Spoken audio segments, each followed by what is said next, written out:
Color match video in Capcut Mobile free tutorial.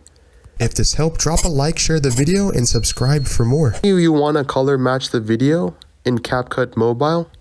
Beginning and select or highlight your video clip. Down and scroll to the right.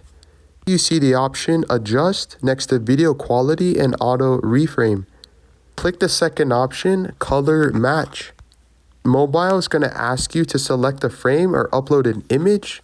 Assuming you want the video clip that Capcut Mobile to select, click Apply. Now, if you move the slider to the left and decrease the intensity, or move it to the right, it's going to increase the color match of your current or existing video clip. Click the checkmark icon. This is the before. This is the after.